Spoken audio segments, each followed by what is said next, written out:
Shalom. Shalom. Perkenalkan, nama saya Darwin Pangaribuan. Ya. Biasa dipanggil Ayu Ting Ting. Ada singkatannya Ibu Bapak. Ting yang pertama artinya sinting. Saya adalah pengajar yang sinting.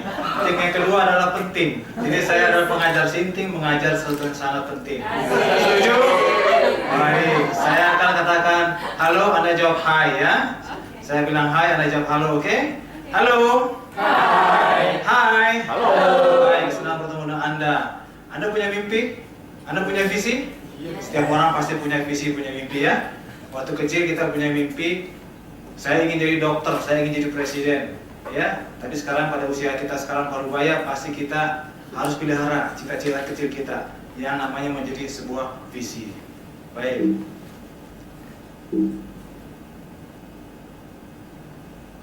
Baik. Pada sesi sebelumnya kita sudah mempelajari arti penting dari biblical mandat. Mandat penginjilan. Secara sederhana bisa saya review bahwa setiap orang daripada kita mempunyai sebuah SK.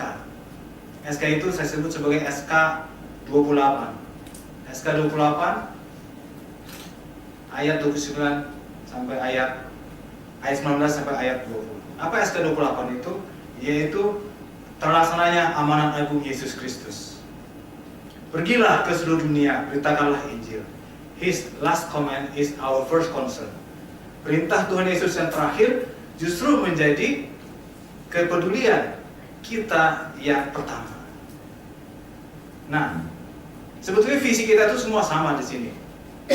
Itu mengikut visi yang sudah di dalam SK 28 tersebut. Kita menjadi seorang misionaris, duta, ambasador.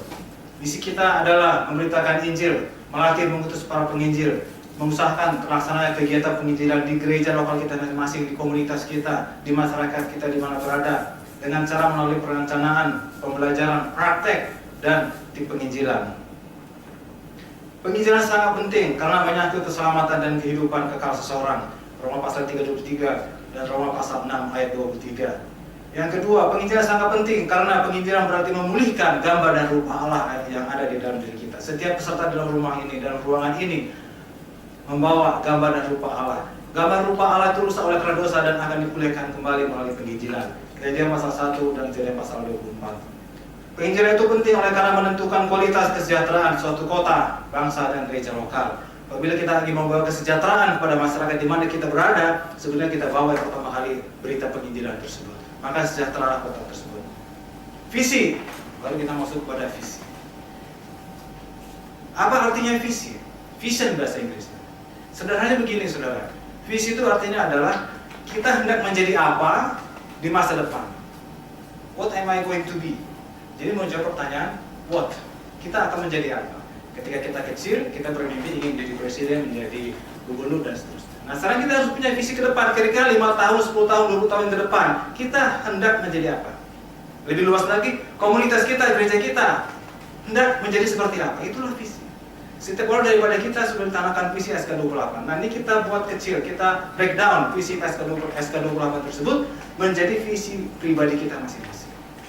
Ini arti penting daripada sesi yang saya bawakan sekarang ini.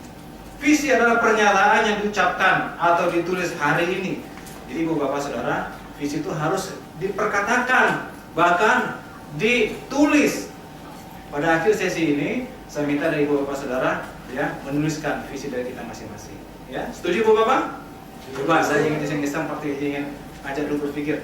Bapak, Pak Justa, kira-kira visi kita ke depan apa 5 tahun ke depan? 5 tahun ke depan akan membangun rumah singgah. Amin. Yang Bapak ucapkan harus Bapak tuliskan ya. Dari pria, dari wanita, Ibu Jevanya, kira-kira visi 10 tahun ke depan apa dari komunitas Ibu atau gereja Ibu?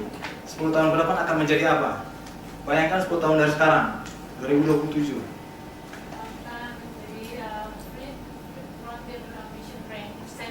Nah, bagus. Ya, cita-cita 10 tahun akan datang akan demikian. Nah, baik. Jadi apa yang kita ucapkan harus kita tulis. Di akhir sesi ini kita akan masuk sesi latihan menuliskan visi kita. Lanjut.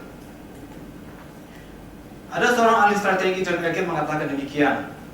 Visi itu ibarat bermain golf. Kalau kita bermain golf, kalau terlampau jauh, kalau beruntung bisa masuk one in hole. Tapi kalau terlalu dekat sangat mudah. Tapi kalau tanggung, gampang-gampang susah dan seringkali gagal. Jadi disarankan membangun siklus per 5 atau 10 tahunan. Jadi beberapa visi bisa saja berubah seturut dengan waktu. Jadi visi saya 5 tahun, mungkin 5 tahun akan datang saya punya lagi visi 10 tahun dan seterusnya. Visi bisa. Nah, disarankan membangun sebuah siklus visi. Lanjut kepada misi. Apa itu misi? Kalau tadi dijelaskan bahwa visi adalah what am I going to be? Saya akan menjadi apa? Ya. Nah, misi ini akan kita turunkan dari visi. Jadi visi misi harus berkaitan. Kalau visi adalah menjawab pertanyaan what, nah misi menjawab pertanyaan how. Bagaimana kita mengerjakan visi tersebut. Jelas ya Bapak ya? Begitu. Nah, jadi misi merupakan tindakan atau upaya untuk mewujudkan visi itu. Jadi misi merupakan penjabaran visi dalam bentuk rumusan tugas, kewajiban, rancangan, tindakan yang dijadikan arahan untuk mewujudkan visi. Rumusan misi itu harus sesuai dengan misi. Jadi tidak konflik antara visi dengan misi. Lanjut kepada tujuan. Tujuan merupakan penjabaran dari pernyataan misi. Jadi kalau kita sudah membuat visi, membuat misi, maka kita harus jabarkan lebih detail lagi kepada sebuah goal atau tujuan. Tujuan adalah sesuatu yang akan dicapai atau dihasilkan dalam jangka waktu yang telah ditentukan. Nah, dalam membuat kita sebuah goal atau tujuan Bapak, kita diibaratkan dengan bermain atau melempar panah. Supaya panah itu digambarkan sebagai sebuah lingkaran, ya, lingkaran kalau kita bermain panah. Nah, tujuan itu harus sedemikian sehingga persis sampai ke lingkaran panah tersebut. Artinya tepat kepada sasaran. 7 menit. Nah, smart yang baik, tujuan yang baik adalah yang mengikuti kaidah SMART. S, specific, measurable, actionable, realistic, and time realistic. Saya ambil contoh satu saja S dari SMART tersebut.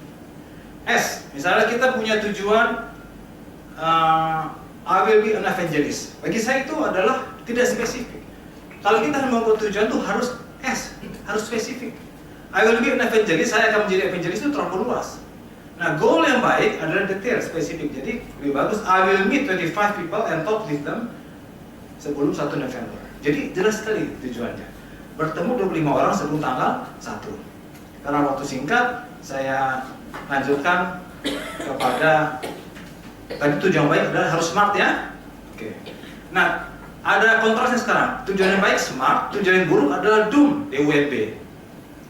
Tujuan yang buruk, yang tidak efektif adalah dead race, ya, tidak ada unsur tanggal di sana. Kemudian unsupportive, tidak mendukung, muddy, terlampau kemana-mana. Beyond reach, tidak terjangkau, tidak realistik. Nah ini, ya, jadi smart and dumb. Dalam sesi ini, saya ingin melatih Anda bagaimana kita membuat tujuan yang lebih smart.